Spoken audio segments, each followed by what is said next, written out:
বলবো doctor Yunus sir আমাকে ক্ষমা করে দিবেন।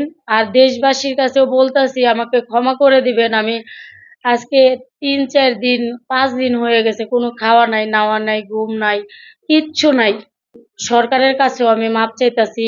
আমি তো এত কিছু বুঝি না। আমি ক্লাস 3 পর্যন্ত পড়াশোনা করছি। আমি সরকারের কাছে আমি মাপ চাইতাছি যে স্যার আমাকে মাফ করে দিবেন। আর আর আমার ছেলে-মেয়ের মুখের দিকে তাকায়, আমার সংসারের মুখের দিকে তাকায়া স্যার আমাকে মাফ করে দিবেন। সামান্য একটু ভুলের কারণে যে এটা যে এত বড় হয়ে যাবে আমি কখনোই বুঝতে পারি নাই। আর আমার এটা ভুল হইছে, আপনারা মাফ করে দেন। ভুল করছি আমি সেটা স্বীকার যাইতাছি। আমি আমি শুধু বাংলাদেশের মানুষের কাছে না, আমি আ আমি এত কিছু বুঝি না। এত দূর পর্যন্ত আমার আসা লাগবো আমি কখনো কল্পনাও করি নাই।